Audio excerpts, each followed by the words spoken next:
sur un soleil radieux. Bonjour la famille, trop content de vous retrouver une nouvelle fois ce matin pour partager et vivre ensemble ce culte. D'autant plus que notre culte de ce matin aura une thématique particulière parce que nous allons parler des peuples non atteints par l'évangile. Ce n'est pas seulement quelque chose que nous vivons nous à Ponto, mais c'est une journée nationale qui est organisée par Connect Mission, qui est la branche mission du CNEF. Et figurez-vous que dans notre église, on a déjà abordé cette thématique avec l'événement jeunesse Propulsion et on a vécu un culte aussi sur cette thématique. Mais si vous êtes initié, tant mieux. Si vous ne l'êtes pas, voici une petite vidéo d'introduction. Au commencement, Dieu a tout créé.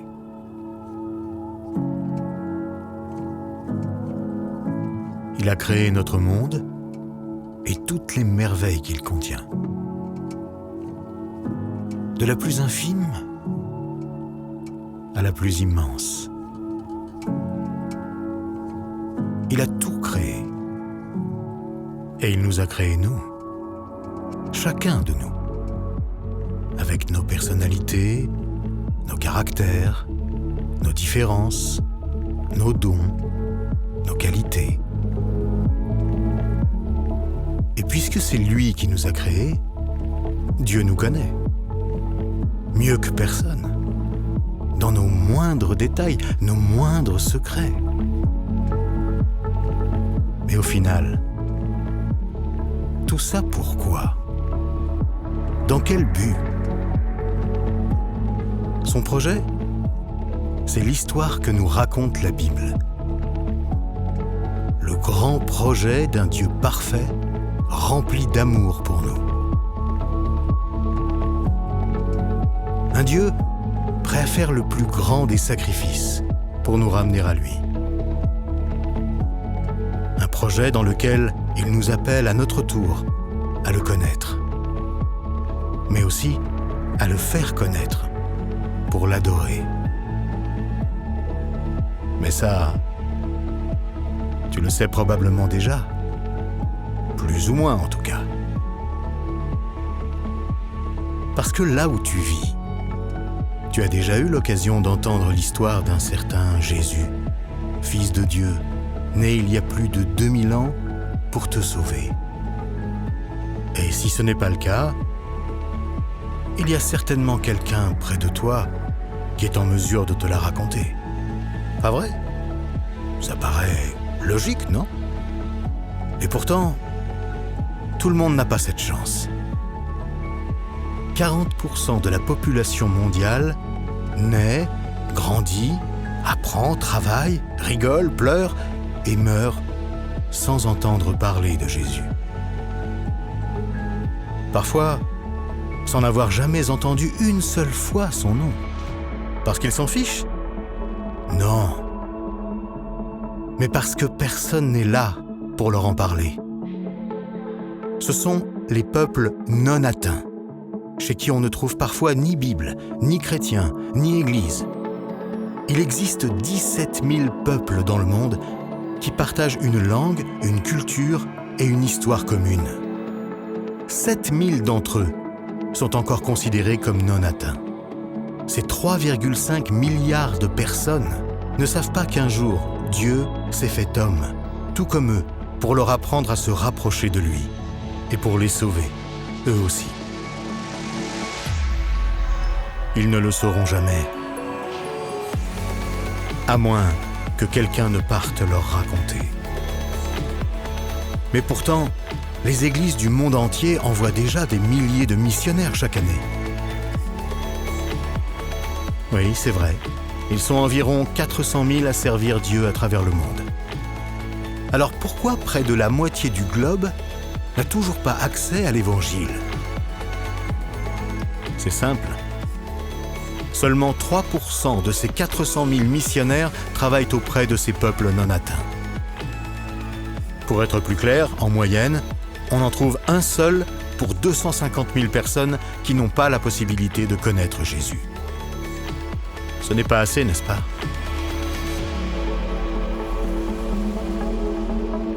Et si tu avais un rôle à jouer? Et si tu pouvais changer les choses? Et si Dieu avait prévu quelque chose de plus grand pour toi? Oui. Au commencement, Dieu a tout créé. Il a créé notre monde et toutes les merveilles qu'il contient. Il a tout créé. Et il t'a créé toi, il nous a créés nous, pour l'adorer. Et pour que le monde entier soit un jour en mesure de l'adorer. Ça, c'est son projet. Et tu en fais partie depuis toujours. En préparant ce temps de louange ce matin, j'ai lu que plusieurs anthropologues ont fait des études qui montrent que tous les peuples, de toutes les cultures, partout dans le monde, adorent instinctivement quelque chose. C'est-à-dire que ce besoin de se connecter à Dieu est inscrit profondément dans notre ADN. Ça fait partie de l'intérieur de nous, de ce que nous sommes, de nous connecter à Dieu. C'est tout aussi naturel que de manger ou de respirer, par exemple. Et c'est pour ça que Dieu nous a créés, pour que nous soyons ses adorateurs.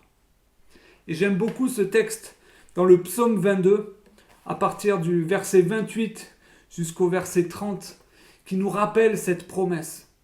Aux confins de la terre, tous les peuples du monde se souviendront de l'Éternel. Tous, ils se tourneront vers lui. Et toutes les peuplades se prosterneront devant lui. Car l'Éternel est roi, et il domine sur les peuples. Tous les grands de la terre mangeront et l'adoreront. Tous les peuples de la terre l'adoreront. Quelle belle promesse, n'est-ce pas?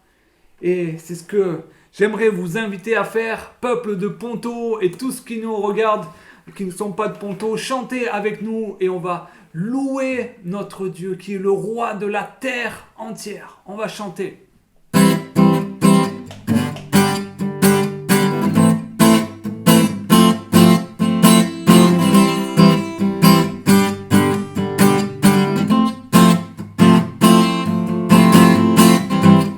Entendant sa présence avec reconnaissance, car il est le roi. Sa joie brûle nos peurs, sa paix chasse nos peurs. Oui, il est notre roi.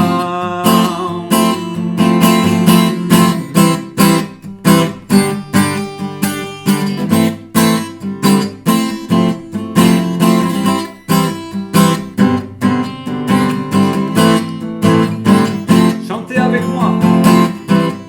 Entendant sa présence avec reconnaissance, car il est le roi. Sa joie brûle nos cœurs, sa paix chasse nos peurs. Il est notre roi. Notre roi, louons le roi des cieux, que la terre entière célèbre le roi, que tous les rachetés poussent un cri de joie.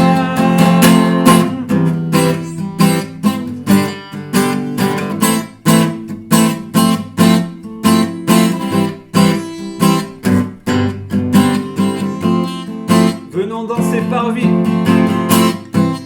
venons danser parvis, à genoux devant lui, car il est le roi.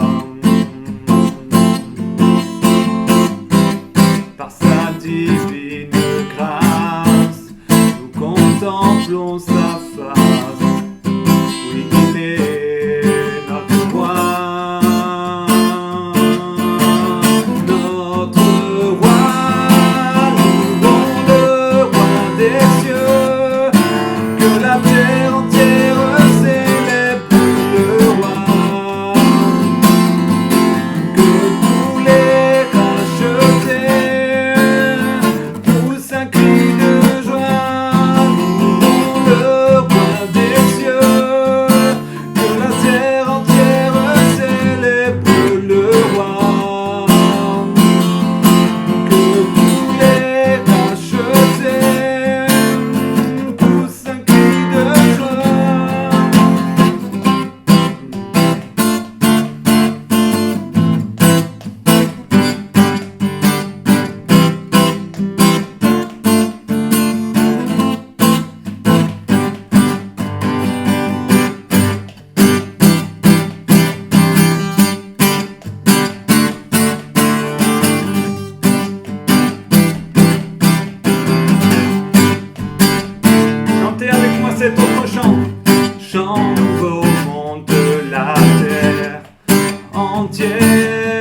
célébrer, acclamer l'Éternel.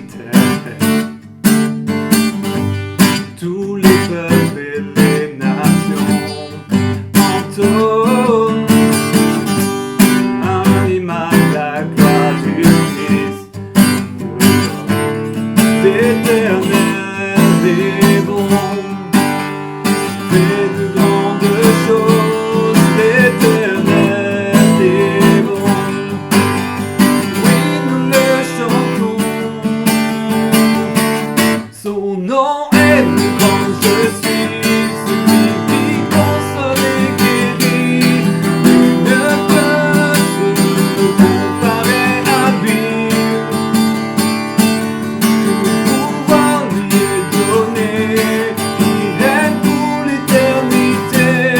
Rien ni personne ne peut l'égaler, ne peut l'égaler.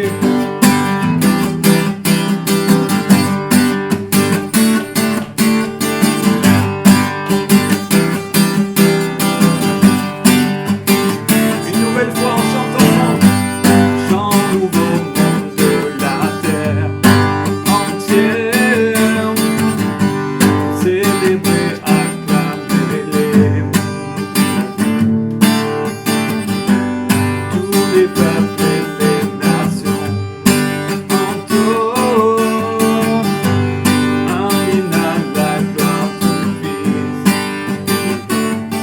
L'Éternel est bon, fait de grandes choses. L'Éternel est bon, fait des grandes choses, fait de grandes choses. L'Éternel est bon, il fait de grandes choses. L'Éternel est bon, oui nous le chantons. Son nom est le grand je suis, celui qui console et guérit. Nul ne peut se comparer à lui. Tout pouvoir lui est donné, il règne pour l'éternité. Rien ni personne ne peut l'égaler. Son nom est le grand je suis, celui qui console et guérit. Nul ne peut se comparer à lui. Tout pouvoir lui est donné, il règne pour l'éternité. Rien ni personne ne peut l'égaler, ne peut l'égaler.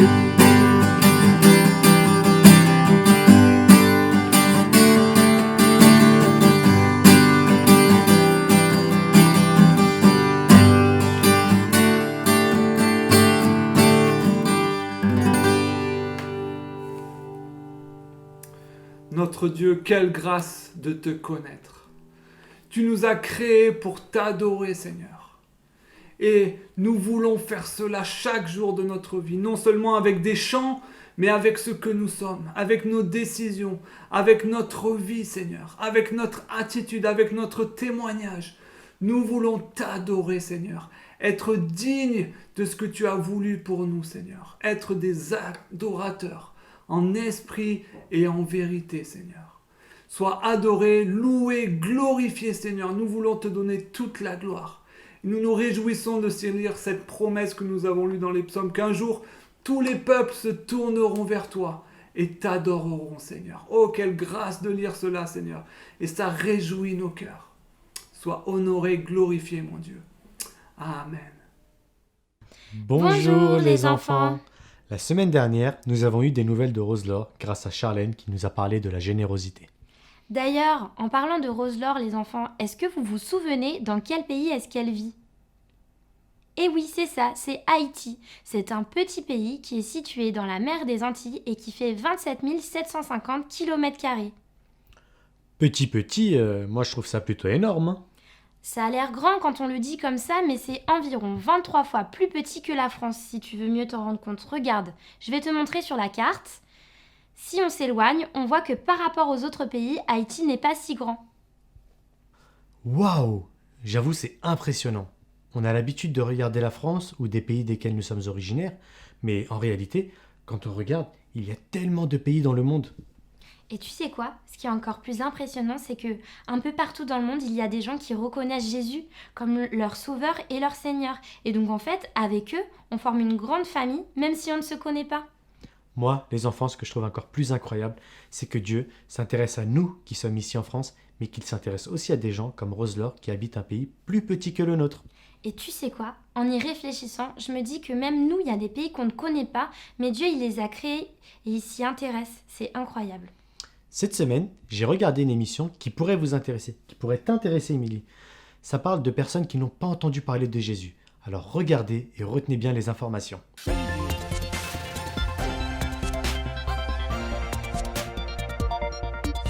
Mesdames et messieurs, bonjour chers téléspectateurs, je suis ravie de vous accueillir sur le plateau de Questions pour un bonbon. En effet, ce soir, nos 3 candidats vont se disputer ce prix exceptionnel qui est un bonbon. Et notre émission spéciale portera sur le thème de la géographie. Mais avant d'aller plus loin, laissez-moi vous présenter nos 3 candidats.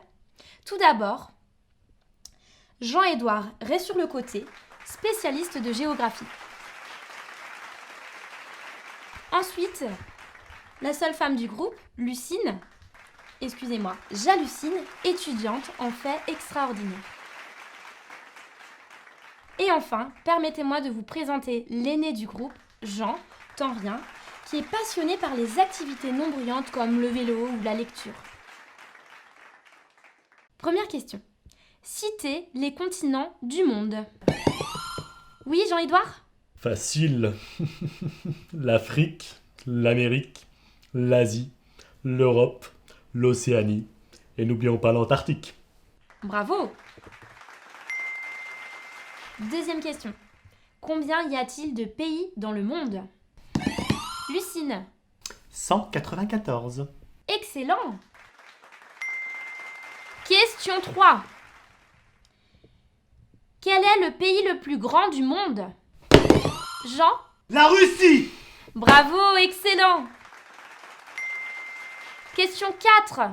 Quel est le plus petit pays du monde? Jean à nouveau? Le Vatican! Oui!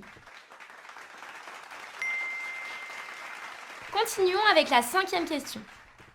Sachant qu'un peuple est un groupe d'êtres humains liés par leurs coutumes, combien y a-t-il de peuples sur la Terre? 17 094. Bravo Jean-Édouard, ce n'était vraiment pas évident comme question. Question 6. Combien de personnes n'ont pas accès et ne connaissent pas ce que Jésus a fait pour eux dans le monde? Jean-Édouard? 41,6%, c'est-à-dire un peu moins de la moitié de la population mondiale. Bravo, vous êtes vraiment excellent. Ce qui nous fait un total de 3 pour Jean-Édouard qui est maintenant en tête, 1 pour Lucine et 2 pour Jean. Question 7. Combien y a-t-il de personnes dans le plus grand peuple non atteint par cette bonne nouvelle? Oui, Lucine. 134 137 000. Bravo.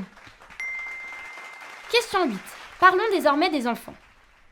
Combien y a-t-il d'enfants dans le monde? Lucine à nouveau? 2,2 milliards. Très bien. Alors nous avons maintenant 3 pour Jean-Édouard, 3 pour Lucine et 2 pour Jean Tanrien. Dernière question, peut-être celle qui vous départagera. À combien d'enfants s'intéresse Jésus dans le monde? Jean? 2,2 milliards. Excellent! Mesdames et messieurs, c'est une première. Nous pouvons applaudir bien fort nos 3 candidats car c'est sur une égalité que nous terminons l'émission d'aujourd'hui. Et comme il y a égalité, je propose que ce soit moi qui mange les bonbons.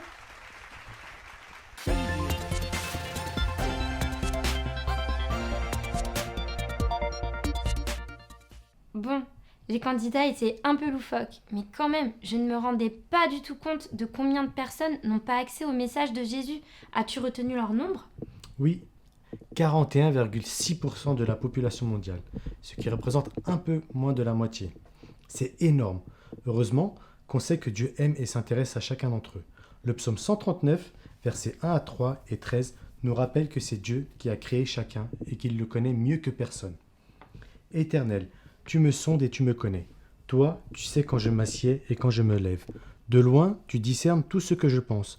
Tu sais quand je marche et quand je me couche. Et tous mes chemins te sont familiers.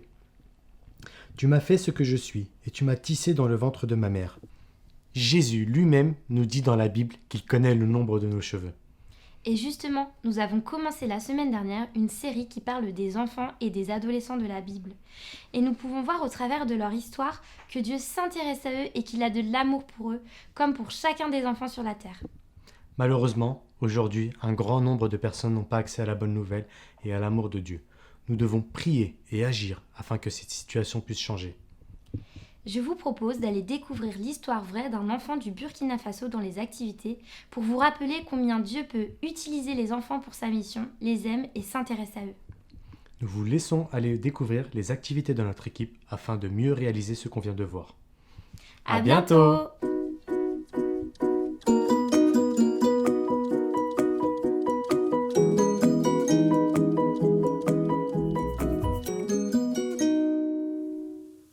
Une flaque d'eau de 5 cm de profondeur. C'est la seule chose que Danelle Balenji avait pour survivre. Danelle, c'est une athlète de haut niveau, c'est une championne du monde de course d'aventure. Vous savez, c'est ces courses dans la montagne de plusieurs kilomètres, ultra physiques. Et le mardi 13 décembre 2006, elle décide de partir s'entraîner avec son chien Taz dans le désert de Moab. C'est une vaste étendue rocailleuse, un peu comme un canyon, dans lequel se déroulent plein de courses de haut niveau. Mais 2 jours plus tard, on signale sa disparition. Aucune nouvelle de Danelle. Alors une équipe de sauveteurs se prépare à aller la chercher et ils rajoutent dans leur camion un sac mortuaire. Parce qu'en fait, rester coincé dans ce désert en hiver, c'est rester avec des températures inférieures à 0. Alors voilà ce qui s'est passé. Danelle, elle est partie dans la montagne avec une sacoche, une bouteille d'eau et son chien. Et elle a pris des sentiers non balisés, parce qu'elle les connaît par cœur et que c'est quand même une championne du monde. Mais à un moment donné, en hauteur, dans un virage, son pied, il a glissé sur une plaque de verglas et elle a commencé à dévaler la pente pour se retrouver écrasée au fin fond de la vallée, le bassin complètement brisé et une jambe qui ne répondait plus du tout. Mais à ce moment-là, Danelle, elle a encore de l'adrénaline. Alors qu'est-ce qu'elle fait ? Elle rampe et elle avance centimètre après centimètre, mais au bout d'une dizaine d'heures, elle se rend compte qu'elle a avancé que de quelques mètres seulement. Et c'est là qu'elle se trouve à côté de cette fameuse flaque d'eau. Et elle voit le soleil qui commence à s'éteindre et le froid qui commence à arriver. Et parce qu'elle le sait, elle voit la mort arriver. Danelle, elle restera 3 jours et 2 nuits à côté de cette flaque d'eau, dans le froid glacial, blottie contre son chien Taz. Et le 3e jour, dans un élan de désespoir, elle s'adresse à son chien. « Taz, j'ai besoin d'aide. Va chercher de l'aide. » Alors le chien part. Et cette fois, Danelle, elle se retrouve vraiment seule. Alors elle crie, mais personne ne l'entend. Et c'est à ce moment-là que les sauveteurs sont en train de se préparer. Et d'un seul coup, ils voient un chien sortir de nulle part. Imaginez un instant, ils sont dans le désert, dans un canyon, et d'un coup, ils voient un chien sortir du canyon. Plus tard, ils raconteront que de toute leur vie, ils n'avaient jamais vu un chien aussi affolé que celui-là. Alors par instinct, ils décident de le suivre. Ils suivent sa trace et ils voient des empreintes de chiens et des empreintes de chaussures. Alors ils continuent le chemin en sachant ce qu'ils vont trouver parce qu'en fait, c'est ce qu'ils ont trouvé 1 mois juste avant. Ils ont trouvé le cadavre de 2 hommes qui étaient tombés dans la montagne. Mais en arrivant sur place, c'est le miracle. C'est une femme en larmes avec le sourire qu'ils trouvent. Danelle est vivante. Et elle va pouvoir être secourue. Aujourd'hui, non seulement Danelle, elle est vivante, mais elle a repris la compétition, elle est mariée et elle a des enfants. L'information importante et intéressante dans cette histoire, c'est que le lendemain matin, il a neigé. Danelle, elle n'aurait jamais survécu une journée de plus. Donc, c'est une opération de sauvetage réussie. Et si je vous raconte l'histoire de Danelle aujourd'hui, c'est parce que nous aussi, on va voir une autre opération de sauvetage, mais celle-là qui aura un impact beaucoup plus important.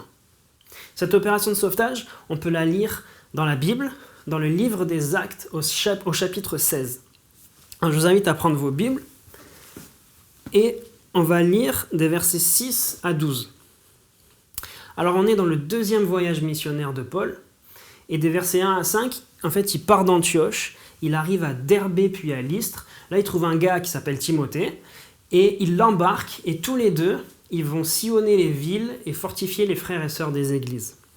Et là, on arrive au verset 6. Ils traversèrent la Galatie phrygienne parce que le Saint-Esprit les avait empêchés d'annoncer la parole dans la province d'Asie. Parvenus près de la Mysie, ils se proposaient d'aller en Bithynie, mais là encore, l'Esprit de Jésus s'opposa à leur projet. Ils traversèrent donc la Mysie et descendirent au port de Troas. Là, Paul eut une vision au cours de la nuit. Un Macédonien se tenait devant lui et le suppliait « Viens en Macédoine et secours-nous » À la suite de cette vision de Paul, nous avons aussitôt cherché à nous rendre en Macédoine, car nous avions la certitude que Dieu lui-même nous appelait à y prêcher la bonne nouvelle. Nous nous sommes embarqués à Troas et nous avons mis directement le cap sur l'île de Samothrace. Le lendemain, nous avons atteint Néapolis. De là, nous sommes allés jusqu'à la colonie romaine de Philippe, ville du premier district de Macédoine. Nous avons passé plusieurs jours dans cette ville. Alors, je ne sais pas vous, mais moi, j'ai toujours détesté les cours de géographie à l'école. Mais là, j'avoue que c'est un peu indispensable parce que la Mysie, la Galatie phrygienne, Bithynie, moi, je suis complètement perdu. Mais c'est super important de comprendre le trajet de Paul et de ses amis. En fait, tout ça, ça se passe ici. On a vu que Paul, il est parti d'Antioche, il est allé à Derbé, puis à Lystre. Ensuite, ils avaient prévu d'aller dans la province d'Asie, mais on ne sait pas comment le Saint-Esprit les empêche d'y aller. Alors ils traversent la Galatie phrygienne et ils arrivent en Mysie. Là, ils se disent on va aller faire un tour en Bithynie, mais une fois de plus, le Saint-Esprit les en empêche. Là, ils ne peuvent pas aller plus haut, alors qu'est-ce qu'ils font? Ils redescendent et ils arrivent au port de Troas. Et c'est là que Paul il a une vision qu'on peut lire au verset 9.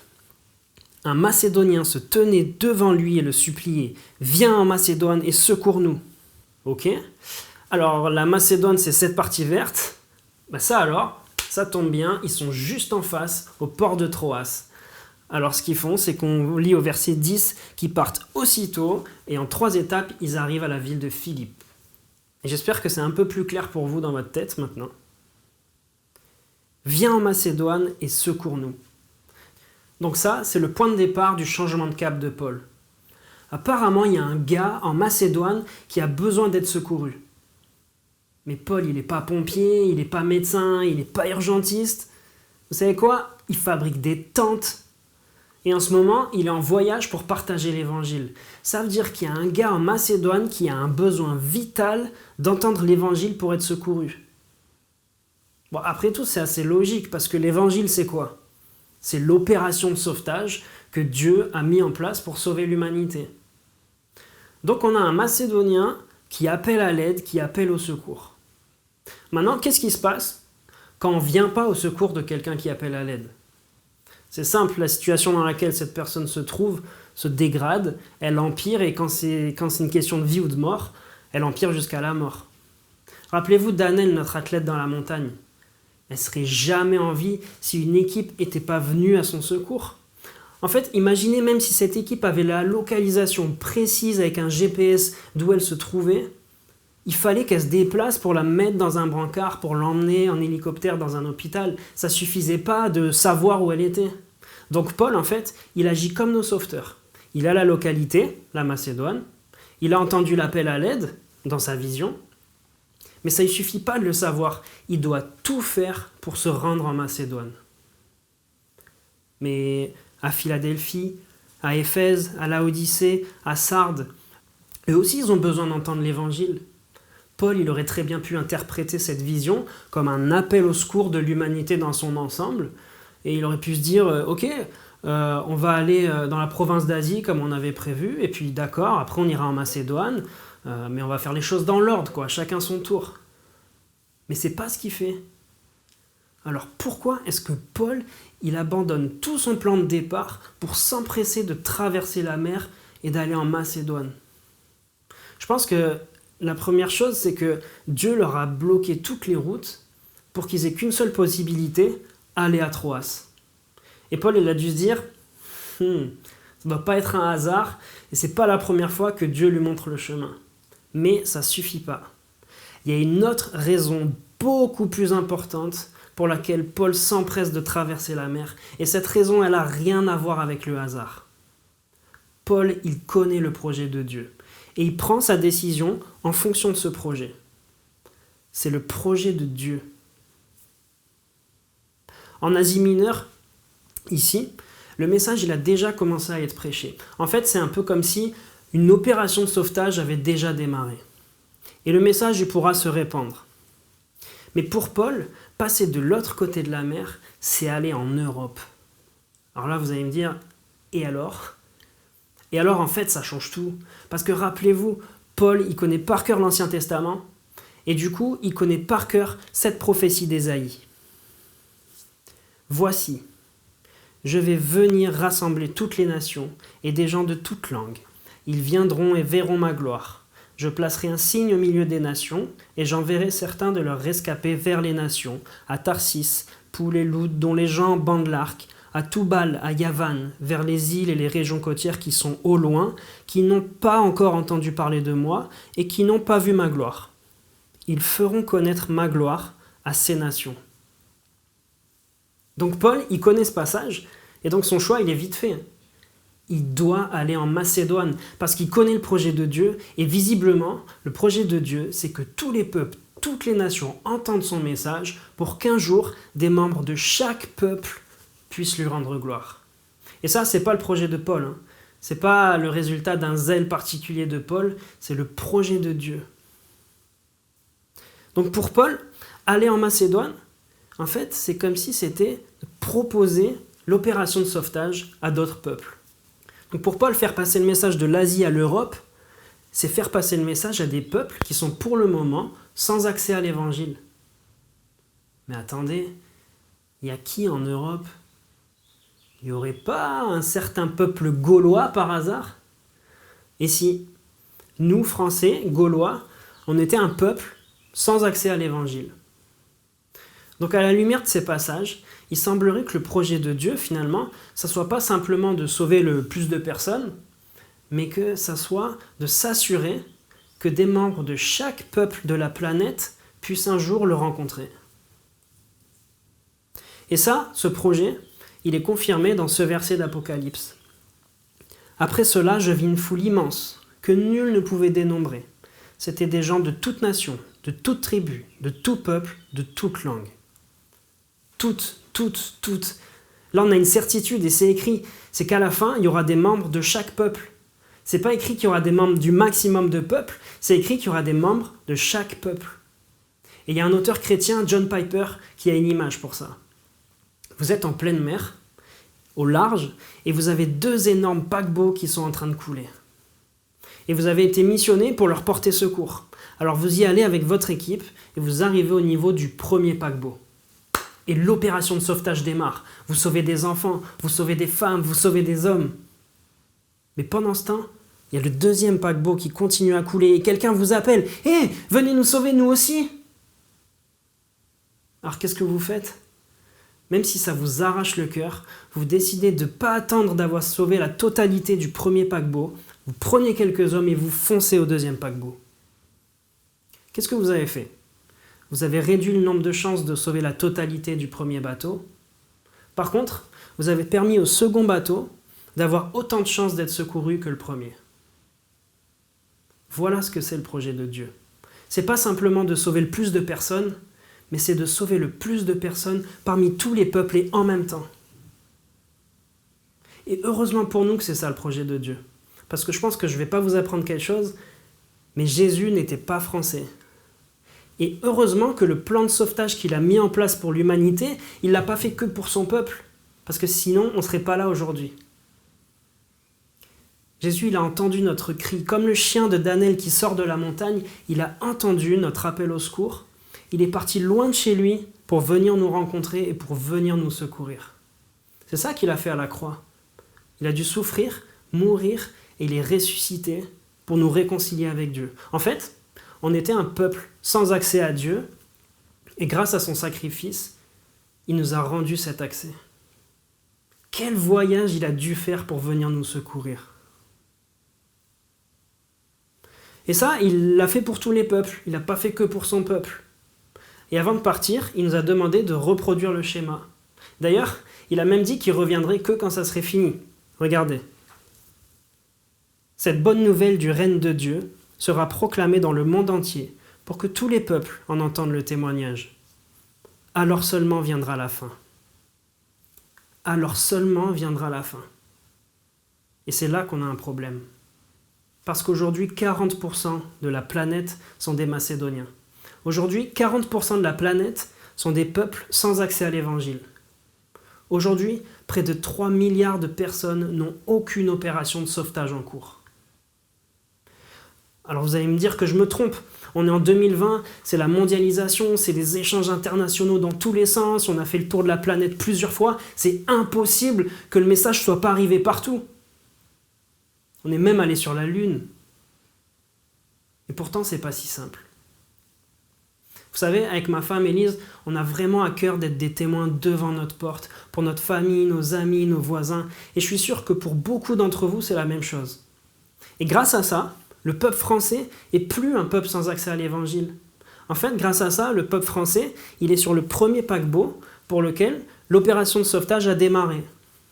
Maintenant, le message est simplement en cours de diffusion. Mais comment ça se passe pour les peuples dans lesquels il n'y a pas de chrétiens comme vous et moi, dans lesquels il n'y a pas d'église? Parce qu'en fait, dans ces peuples, il n'y a personne qui a prévu d'annoncer le message devant sa porte. En fait, dans ces peuples, il n'y a pas de maison et de porte de chrétiens. Dans ces peuples, il n'y a personne qui a prévu de vivre la mission dans son pays. Parce qu'en fait, dans ces peuples, ces personnes, elles n'existent pas. En fait, ces peuples, ils sont sur le deuxième paquebot. Et ils crient « Venez nous secourir nous aussi !» Alors c'est ça notre défi, rendre le message accessible à tous les peuples, sans pour autant arrêter de le faire chez nous. Mais de quel peuple on parle en fait? Parce qu'on n'est plus en Macédoine, on n'est plus en 50 après Jésus-Christ là. On est au 21e siècle. De qui on parle aujourd'hui? Alors déjà, c'est quoi un peuple? Un peuple, c'est un groupe ethnique qui partage une même langue, une même culture et les mêmes coutumes. Le peuple français par exemple partage une même langue, on partage le goût pour la bonne nourriture et on vit au rythme des mêmes traditions. Des peuples comme ça, il y en a 17 000 sur la planète. Mais un peuple n'est pas forcément un pays. D'ailleurs, dans la plupart des pays, vous trouverez des dizaines et des dizaines de peuples. Parmi ces 17 000 peuples, ces 17 000 ethnies, il y en a 7 000 qui sont sans accès à l'évangile. Et là, on ne parle pas juste de tribus au fin fond de la jungle amazonienne. Attention, ils en font partie eux aussi. Mais on parle aussi de peuples qui évoluent dans des contextes développés ou des fois dans des contextes touristiques même. Donc maintenant, un peuple sans accès à l'évangile, c'est un peuple dans lequel le nombre de chrétiens est proche de 0. C'est un peuple dans lequel souvent, il ne peut pas lire la Bible parce qu'elle n'existe pas dans sa langue. Mais c'est aussi un peuple qui n'a pas la chance comme nous d'avoir des ressources chrétiennes comme des magazines, des sites internet, des émissions télé. Ou alors c'est un peuple dans lequel il n'y a aucune œuvre chrétienne, aucune œuvre missionnaire qui est présente pour lui parler de Dieu. En fait, c'est le néant total au niveau de la diffusion de l'évangile. Et c'est à eux que Paul y pensait quand il disait « Tous ceux qui feront appel au Seigneur seront sauvés. » Mais comment feront-ils appel à lui s'ils n'ont pas cru en lui? Et comment croiront-ils en lui s'ils ne l'ont pas entendu? Et comment entendront-ils s'il n'y a personne pour le leur annoncer? Ce passage, il est tellement actuel, parce qu'aujourd'hui, 7000 peuples n'ont personne pour leur annoncer le message. Regardez un exemple. Tu as déjà entendu parler des Chaïques? C'est le nom du plus grand peuple encore non atteint par l'Évangile. Il représente 235 millions d'habitants, soit près de 4 fois la population française répartie entre le Bangladesh, l'Inde et le Pakistan. Aujourd'hui, on recense au maximum 150 chrétiens parmi eux. Ça, c'est le plus grand peuple sans accès à l'évangile dans le monde. Maintenant, regardez combien de personnes sont dans les 31 plus grands peuples. On recense aujourd'hui 7000 peuples non atteints dans le monde. Les 31 plus grands représentent à eux seuls 893 millions de personnes, soit près de 12% de la population mondiale répartie sur 9 pays. La Chine, le Yémen, le Maroc, l'Afghanistan, le Pakistan, le Bangladesh, l'Ouzbékistan, la Turquie et l'Inde. Mais pas besoin d'aller si loin, parce qu'il faut savoir que chez nous, en France, il y a un grand nombre de ces peuples. 16 peuples encore non atteints sont représentés aujourd'hui sur le sol français. On y retrouve entre autres les peuples Wolof, Touareg, Bengalais, Soninké, Maures, Kurdes, Peuls, Comoriens et Tchétchènes. En France, ces populations représentent 1 350 000 habitants, soit 60% de la population parisienne. Alors maintenant, pour quelles raisons ils sont sans accès à l'évangile ? D'abord, pour certains, c'est simplement que personne n'est allé leur annoncer. C'est la raison pour laquelle notre frère Benjamin est parti en Afrique de l'Ouest. Et dans d'autres cas, c'est parce que ce sont des peuples qui sont difficilement accessibles physiquement. Les peuples des montagnes, par exemple. Dans certains peuples, il n'y a même pas de route qui nous permette d'arriver à eux. Mais on peut aussi avoir des peuples sans accès à l'évangile à cause de la persécution. Ce sont des peuples dans lesquels il peut y avoir une petite communauté de chrétiens, mais sans aide extérieure, ils ne peuvent pas diffuser le message. Parce que s'ils le font, ils risquent la prison ou même la mort. Donc du coup, le message, il reste inaccessible. Alors qu'est-ce qu'on fait ? On arrête tout, on laisse tout tomber, on fait nos bagages et on s'en va, c'est ça que tu es en train de nous dire ? Non. Aujourd'hui, j'aimerais qu'on puisse prendre conscience que l'appel du Macédonien, que l'appel du second paquebot, il nous concerne tous. La seule différence, elle va résider dans la manière d'y répondre. Donc aujourd'hui, je ne m'adresse pas à toi qui brûle pour la mission, mais j'aimerais m'adresser à toi qui ne te sens pas spécialement appelé pour la mission. Parce que peut-être tu te dis, là, ouais, c'est sympa aujourd'hui, c'est un peu folklorique tout ça, mais moi, je ne me sens pas du tout appelé à partir, encore moins à partir au loin, la jungle, je t'en parle même pas. Et tu as sûrement raison, mais voilà une petite nuance. Il y a quelques semaines, ma petite cousine m'a appelé et elle m'a partagé des moments très difficiles qu'elle traverse. Et je vous avoue, en toute honnêteté, que je ne me sens pas du tout équipé pour ce qu'on appelle la relation d'aide. Alors qu'est-ce que j'aurais dû faire ? Est-ce que j'aurais dû lui dire, écoute, t'es sympa, mais moi je suis un fonceur, tu vois, j'ai besoin de projets, donc tu me montes un truc costaud et tu me rappelles, ok ? Jamais de la vie, vous imaginez la catastrophe ? Non, ce que j'ai fait, c'est que j'ai ravalé mon ego, et avec mes faiblesses et avec maladresse, j'ai essayé de lui exprimer mon amour. Parce qu'en fait, c'est pas parce que je suis pas formé à la relation d'aide que je dois pas vivre la compassion ou aimer mon prochain. De la même manière, c'est pas parce que je suis pas assistant social que je vais pas venir en aide aux plus démunis. C'est pas parce que je suis pas un leader de louange que je vais pas adorer Dieu. Pour la mission, c'est pareil en fait. C'est pas parce que je suis pas un missionnaire, un spécialiste de la mission, que je suis pas appelé à vivre la mission. En fait, on a tous une part plus ou moins importante à jouer dans cette histoire. Vous voyez, une certitude, c'est que tout le monde n'est pas appelé à partir, ça c'est sûr. En revanche, tout le monde est appelé à participer à l'opération de sauvetage. Donc aujourd'hui, je ne vais pas t'inviter à faire tes bagages, mais j'aimerais t'inviter à penser constamment dans ta vie aux extrémités de la terre. On a vu beaucoup de chiffres aujourd'hui, mais derrière chaque chiffre, il y a une femme ou un homme qui est sur le second paquebot et qui crie « Viens nous secourir nous aussi !» On ne va pas tous devenir des missionnaires aujourd'hui, mais j'aimerais tellement qu'on puisse tous envisager notre vie comme intégrée dans un projet global et mondial de Dieu. Alors comment est-ce qu'on peut faire ? Parce que comment on peut vivre la mission sans partir ? Je ne vais pas vous proposer 200 possibilités aujourd'hui, je vais vous en proposer une seule qui est la plus importante, c'est de prier bien sûr. Parce qu'en fait, si Dieu ne fait pas de miracle et qu'il n'intervient pas, dans 50 ans, on prêchera toujours le même message.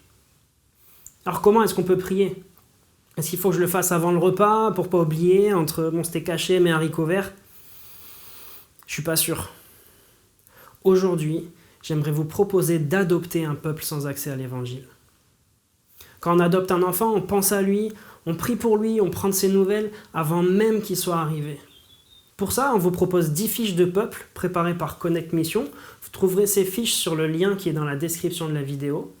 Vous aurez une fiche par peuple avec le nom du peuple, quelques infos et des sujets de prière. Choisissez un peuple, téléchargez sa fiche et vous avez un support concret et réel pour prier dans la durée et de manière régulière. Et vous savez quoi ? Peut-être que la prière, ça sera votre part à vous dans la mission jusqu'à la fin de votre vie et pas plus. Mais Dieu entendra votre prière comme un cri, comme le chien de Daniel qui sort de la montagne, il entendra votre prière comme un appel au secours. Et parce qu'il l'a promis dans sa parole, il viendra au secours de ce peuple en particulier, en utilisant une personne qui, elle, aura été appelée à partir. Mais vous savez, l'équipe de sauveteurs de Daniel, notre athlète, ils ne sont pas tous allés sur place.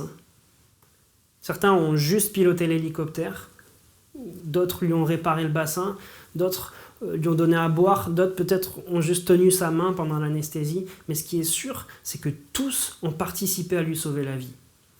Tous ont participé à l'opération de sauvetage. Et la question que j'aimerais qu'on se pose pour terminer, c'est qu'est-ce que je fais aujourd'hui dans ma vie qui participe au sauvetage des autres peuples? Qu'est-ce que je fais aujourd'hui dans ma vie qui m'implique dans le projet mondial de Dieu? Parce que oui, c'est bien le projet de Dieu, c'est pas le projet de Matthieu, de Benjamin, de Manu ou de fanatiques de la mission. C'est le projet de Dieu et il en est le chef d'orchestre. Et la motivation de tout ça, c'est pas de se satisfaire d'avoir atteint un nouveau peuple, de pouvoir cocher une case. La motivation et le but de tout ça, c'est de tout faire pour qu'un jour, dans chaque peuple sur la planète, ce Dieu soit adoré et glorifié. Alors seulement viendra la fin.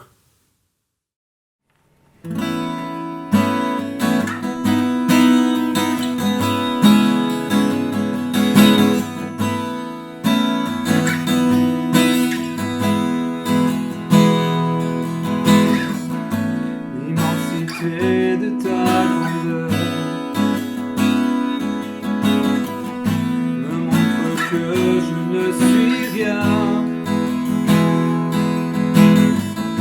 Mais quand tu façonnais la terre, j'étais déjà près de ton cœur. Tu m'aimais avant que je sois. Tu as tout donné. Toi seul pouvais me libérer. C'est pourquoi je veux t'adorer. Toi seul est digne de recevoir louange et gloire pour l'éternité.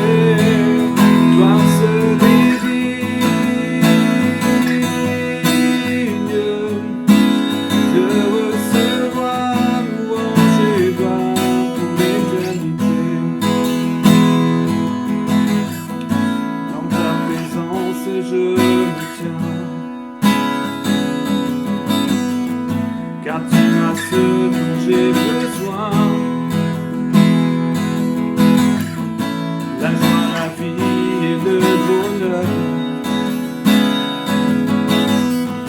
sont dans tes pas, vie mon sauveur. Toi seul est digne de recevoir louange et gloire pour l'éternité. Toi seul est digne de recevoir louange et gloire pour l'éternité. Chantez avec moi, alléluia, alléluia,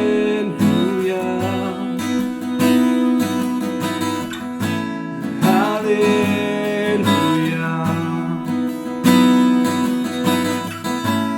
alléluia, alléluia,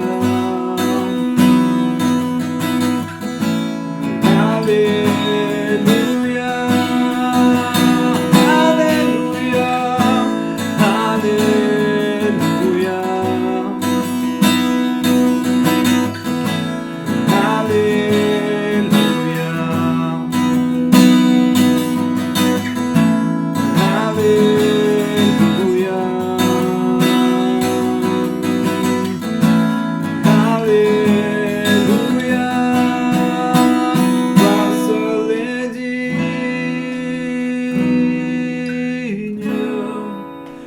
de recevoir louange et gloire pour l'éternité. Toi seul est digne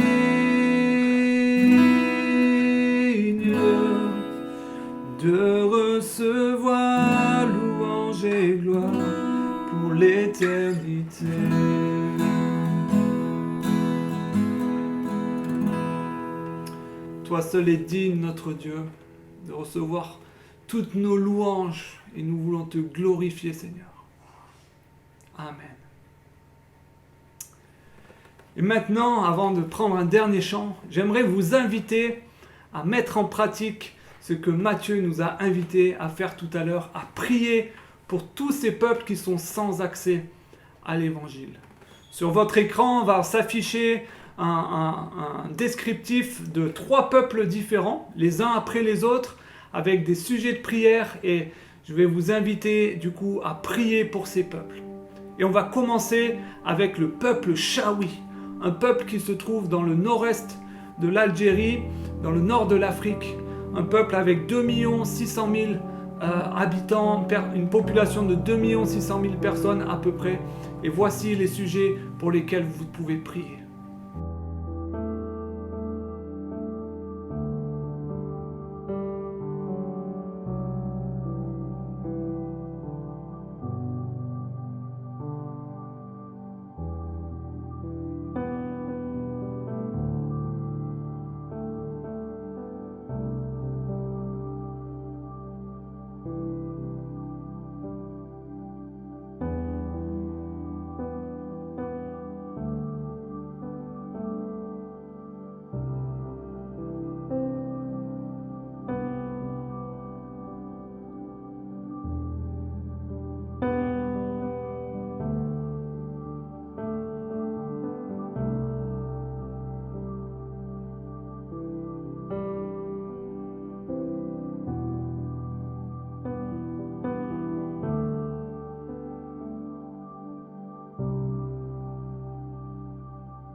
J'aimerais maintenant vous inviter à prier pour un peuple qui se situe en Asie, au Vietnam et en Chine. Il s'agit du peuple Sanchi, avec une population estimée à 240 000 personnes.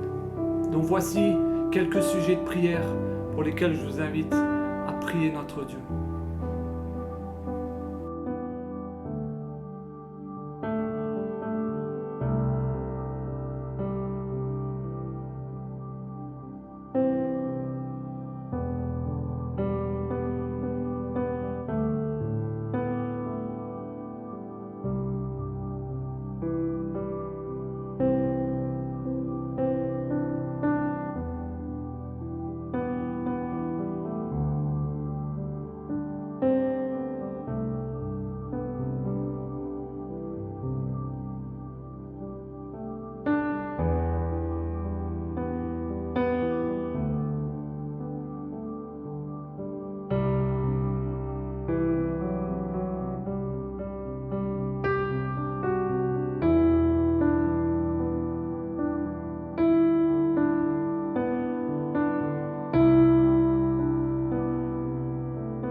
Et enfin, prions pour le peuple ouzbek qui se situe en Afghanistan du Nord avec pas moins de 3 millions de personnes qui constituent ce peuple. Prions pour ce peuple afin qu'ils puissent découvrir notre Dieu et devenir à leur tour des adorateurs. Prions.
Voici ce que nous dit le psaume 117.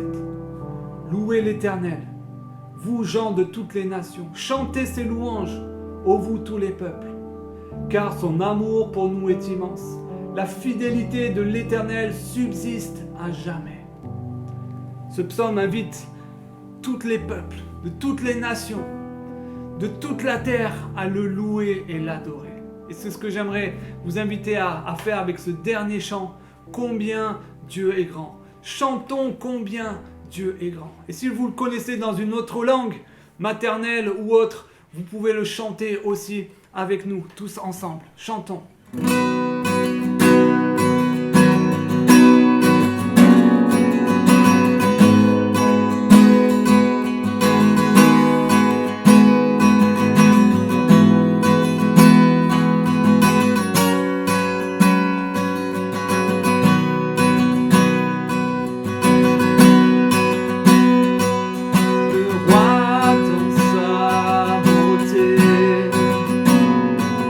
Vêtu de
Amen. Combien Dieu est grand et nous nous réjouissons que toutes les nations puissent le découvrir tôt ou tard. Avant de passer aux annonces, je laisse Mathieu nous présenter un outil très pratique qui va nous aider à en savoir plus dans notre vie quotidienne sur tous ces peuples non atteints par l'évangile. Regardez plutôt ça. Si vous voulez en savoir plus sur les peuples sans accès à l'évangile, si vous avez des questions, si vous voulez vous impliquer ou si vous voulez simplement avoir plus d'informations, j'ai la joie de vous présenter un nouvel outil qui a été créé à l'initiative de notre église baptiste de Ponto Combo et en partenariat avec Connect Mission. C'est une plateforme web Génération Propulsion sur laquelle vous trouverez des articles, des vidéos, des témoignages, des enseignements, tous en lien avec la cause des peuples sans accès à l'évangile. Mais vous aurez aussi des informations concrètes sur qui sont ces peuples, une carte interactive pour les voir dans les différents pays, et vous avez aussi un parcours sur mesure en fonction de ce que vous voulez faire, si vous voulez vivre la mission en restant en France, si vous voulez vivre la mission en partant, ou si tout simplement vous ne savez pas, vous avez un parcours sur mesure qui vous donnera du contenu sur mesure. Et vous pouvez aussi contacter des personnes sur ce site via un chat ou via un formulaire de contact si vous avez des questions précises, et ces personnes elles se feront un plaisir de vous répondre. Tout ça, ça a été créé pour que dans les années à venir, un mouvement missionnaire puisse se mettre en place et que plus de personnes puissent partir au sein de ces peuples, implanter des églises et que la gloire de Dieu puisse se voir dans chaque peuple.